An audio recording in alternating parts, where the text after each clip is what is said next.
Selain sebagai profesional, sebagai pengelola pusat perbelanjaan, kalau Pak Alphonse itu sisi human interest-nya apa yang dilakukan hari demi hari?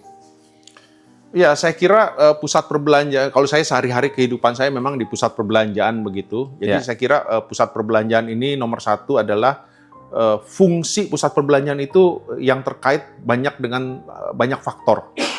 Mulai dari perekonomian, budaya, pendidikan, kesehatan, pada saat COVID juga kesehatan begitu. Jadi saya kira kalau memang ingin menjadi satu leader gitu di pusat perbelanjaan, saya kira harus bisa menguasai semua dari A sampai Z begitu ya. Jadi saya kira ini terkait dengan tadi yang saya sampaikan, kita punya kemampuan untuk merespon dan menciptakan perubahan, merespon perubahan dan menciptakan perubahan. Saya kira tidak terlepas dari itu. Jadi harus kita menguasai semua begitu. Untuk bisa menguasai semua, tentunya ini ada proses.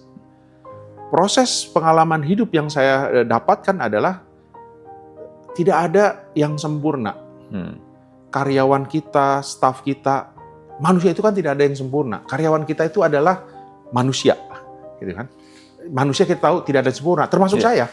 Saya pun tidak sempurna. Ada kelebihan, ada kekurangan begitu. Jadi pada saat saya menjalankan bisnis di pusat perbelanjaan dengan tadi itu harus ingin menguasai semua ya, karena untuk bisa merespon dan menciptakan perubahan itu harus kuasai A sampai Z. Kalau nggak nanti bagaimana begitu bisa melakukan perubahan ataupun menciptakan perubahan begitu. Nah, saya mendapatkan satu nilai begitu bahwa karyawan itu adalah manusia. Manusia itu tidak sempurna termasuk saya. Jadi saya tidak pernah berfokus terhadap kekurangan. Kalau kita berfokus kepada kekurangan seseorang, nggak akan selesai. Tidak akan puas. Jadi saya kira itulah kunci untuk membangun satu tim yang kuat begitu. Kita tidak boleh berfokus terhadap kekurangan, kelemahan begitu. Kalau kita berfokus terhadap kelemahan, kita ingin mencari yang sempurna, akan frustasi, tidak akan bisa tercapai begitu. Jadi itulah kuncinya kita seorang leader, bagaimana melihat kekurangan, kelemahan seseorang, kemudian kita mengkombinasikannya dengan tim yang ada begitu. Seseorang ini punya kelemahan, punya kekurangan, tapi dia pasti punya kelebihan, punya kekuatan. Ini semua yang harus dikombinasikan. Di sini adalah kemampuan seorang leader. Seorang leader harus bisa meramu ini semua begitu, sehingga akhirnya kelemahan seseorangnya akhirnya tidak terlihat. Yang ada adalah maju bersama. Kekuatan semua yang terlihat. Bersama. Kekuatan semua, Pak.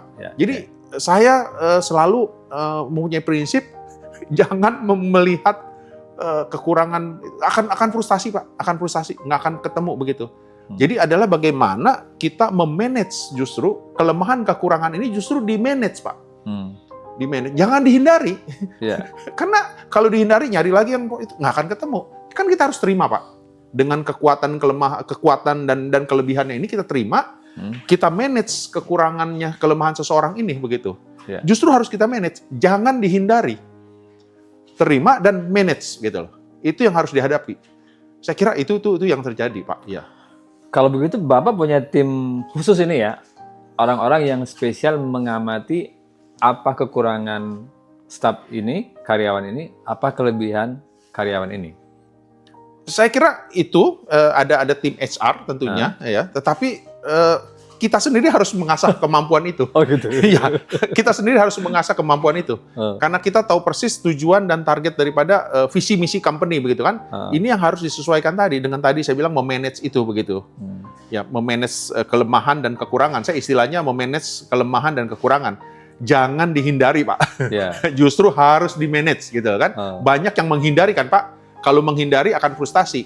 Justru kita hadapi dan kita manage begitu. Saya kira itu yang harus dilakukan. Nah, tetapi di tengah perjalanan juga, Pak, ini perubahan terus. Tadi kan kita selalu bicara perubahan-perubahan. Perubahan ini selalu terjadi. Contohnya ini bagaimana kita memanage kelemahan kekurangan. Ini contoh, Pak. Usia kita semakin hari semakin bertambah. Terjadi banyak kekurangan loh, Pak. Mulai dari fisik, semakin bahasa Sunda tuh peot. Ya kan, Pak? Fisik semakin lemah, ya kan? Ini terjadi bukan dari luar, Pak, perubahan. Dari dalam juga kita terjadi perubahan. Kalau semakin tua, yang terbenak di pikiran apa? Wah, usia pensiun. Ini kalau pensiun harus istirahat segala, udah kasih itu Pak.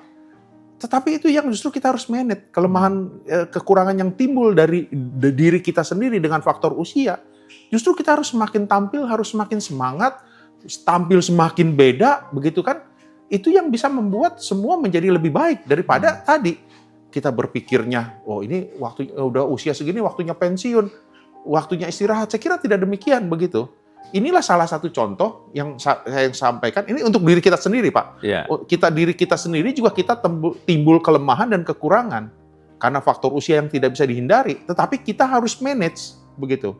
Apalagi karyawan kita, gitu kan? Karyawan kita pun punya dengan kelemahan, kekurangan, kelebihan, kekuatan. Itu harus jangan dihindari, di manage gitu Pak. Yeah, okay. Manage-nya tentunya dengan berbagai cara, dengan penempatan posisi, dengan menggabungkan semua tim gitu kan menjadi satu kekuatan sehingga yang terlihat semua hanya kekuatan dan kelebihan gitu loh. Menjadi super tim. Saya kira itu. Oke. Boleh dikasih tips nggak nih bagaimana tips sehatnya Pak Alphonse di tengah kesibukan bisa bugar, bisa survive, bisa smiling terus? Saya kalau waktu istirahat saya istirahat. Jadi saya tidak pernah begitu, tidak bisa tidur gara-gara persoalan ada pasti begitu kan. Tetapi saya waktu tidur saya tidur. Tidur aja. Ya. Jadi saya tidur pasti di atas jam 12, ya, tapi jam 6 saya pasti sudah bangun. Meskipun ya kadang-kadang jam 4, jam 5 juga ada kalau banyak lagi urusan. Tetapi tidur saya berkualitas. Okay. Jadi selama tidur saya tidak memikirkan macam-macam gitu. Jadi kalau saya tidur ya waktunya tidur saya tidur gitu. Jadi saya kira kuncinya itu ya. Karena setelah meskipun cuma tidur 4-5 jam itu kan, tetapi pada saat bangun kita dalam kondisi fresh. Jadi permasalahan yang ada justru bisa kita langsung atasi dengan kondisi yang lebih fresh begitu. Jadi saya kira itulah kuncinya saya pribadi. Kenapa saya bisa menjaga kondisi, ya saya kira saya merasakan karena ya waktunya tidur ya saya tidur gitu. Jangan ketika tidur masih membawa persoalan Pak ya? Ya itu jadi masalah Pak, itu menguras energi di dalam tubuh, menguras pikiran, menguras fisik begitu ya, sehingga pada saat bangun ya kita masih terasa lelah, masih terasa capek, terus bagaimana kita menyelesaikan masalah itu gitu loh. Kalau kondisi kita juga masih lemah begitu ya, masih kurang tidur dan sebagainya. Kalau saya tidak, saya tidur dengan nyenyak, dengan berkualitas, meskipun cuma 4-5 jam, tapi saya bangun kembali dalam keadaan segar untuk bisa menyelesaikan masalah-masalah itu dengan lebih fresh, dengan kondisi dan pikiran yang jauh lebih segar gitu. Yeah. Saya kira itu. Pokoknya easy going aja Pak ya. Ya semua permasalahan tadi saya bilang kan harus tetap dihadapi begitu ya. Tetapi permasalahan ini saya kira menghadapi ini kan fisik kita harus siap gitu loh, dalam kondisi yang prima gitu kan. Ya jadi kalau tidur kurang, tidak bisa tidur dan sebagainya, nah ini saya kira akan mengganggu kondisi fisik dan pikiran kita begitu ya. Tidak bisa dalam posisi maksimal, tidak bisa dalam kondisi prima untuk menyelesaikan masalah-masalah tadi begitu. Kalau untuk menguatkan fisik, olahraga apa yang dilakoni? Saya suka berenang. Iya, saya suka berenang. Jalan kaki. Jalan kaki. Saya kira itu yang paling praktis. Yang paling praktis. Warawiri Mall itu jalan kaki juga, Pak? Iya, itu termasuk, Pak. Termasuk. Jadi, kalau saya di mall, itu kan ada lift. Saya jarang gunakan lift. Jarang gunakan, ya? Gunakan lift itu hanya untuk sekali-sekali aja kalau mau kontrol lift. Kondisinya lift. Tapi saya lebih banyak jalan menggunakan eskalator, begitu. Karena kenapa? Karena sekalian kita bisa lihat kontrol pusat perbelanjaan begitu, lihat customer seperti apa, trennya bagaimana mereka, semua kita bisa lihat kontrol toko-toko begitu, secara tidak langsung itu seperti olahraga jadinya. 10.000 langkah. Jadi keliling ya minimal keliling mall itu 2 kali lah. 2 kali. Pagi, jadi pada saat masuk kantor dan juga pada saat pulang gitu. Jadi minimal ya itu sudah olahraga itu. Oke Pak Alphonse, terima kasih. Semoga ini menginspirasi pembaca dan penonton Voice of Indonesia. Terima kasih. Terima kasih.